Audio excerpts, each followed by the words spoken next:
So Vogo Keep, what it does, see, Vogo now is a product where people pick up the vehicle at a point A and drop it back at point B. The average time duration for a ride is 30-45 minutes, right? 30 minutes, 45 minutes, max 1 hour, right? So what happens is that your inventory moves from one point to another point, and so you have to always provide some other point, right? And imagine few hundred points in the city, which means that every point in the city has to be ample spaced because of the vehicle moving up and down, right? You can predict to a certain degree that you need so much space, but predictions are always not accurate, right? So because of which you'll always space up a little bit more than what is actually required. So if you require X space, you'll always budget for 1.1 or 1.2X, right? Like 10-20% more.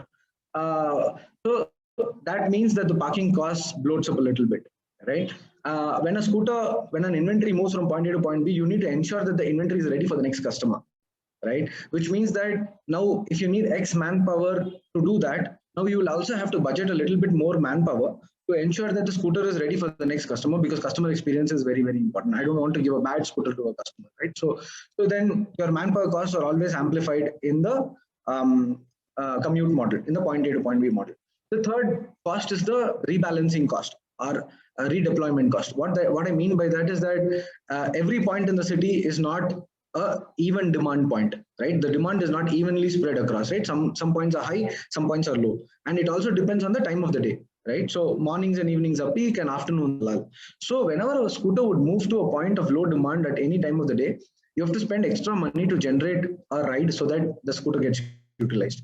Or if you can't, if the marketing costs are high to generate a ride there, then you will have to actually move the scooter physically from that particular point to a high demand point, which means that you're now employing trucks, then you employ people there, and then you move the scooter, then that is another added cost, right, in the business, right? And marketing follows that, because now marketing, which could have generated demand for all your even demand points, it is now generating for the low demand points, which means that you always budget a little bit more on the low demand points than the evenly spread marketing. So the marketing also goes up a little bit.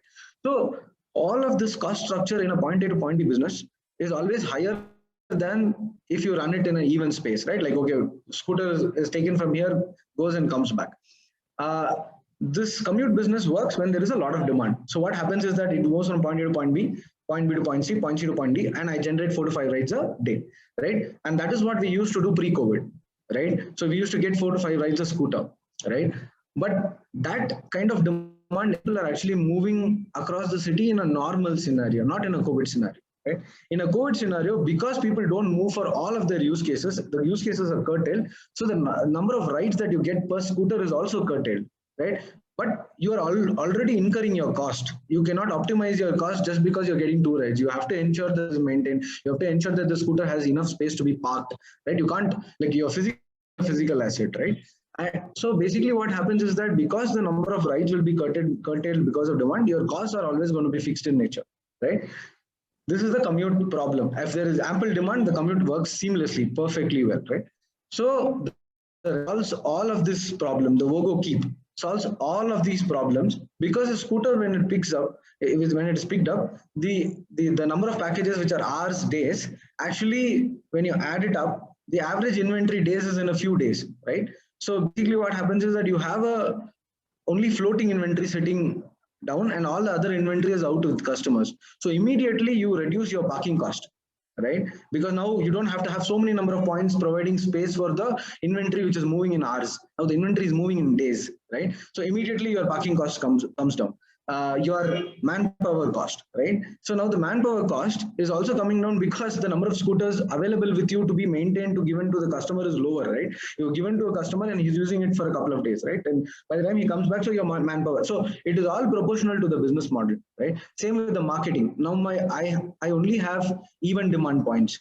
I don't have low demand points. People are not going there and dropping the vehicle because they're actually coming back to a high demand point again. So my marketing cost also goes down. So as a function of the business model that we chose, and we decided to run high demand points across the city, we basically cut all of these costs, right, by a significant percentage, right?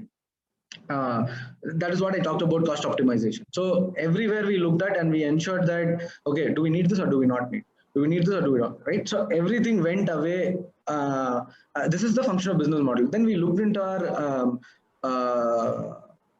maintenance costs, right? So then we figured that there are certain things in terms of your regular servicing that you do, right? So we amplified that a little bit. We changed a few more things so that the regular maintenance, right? So we don't have to do regular maintenance.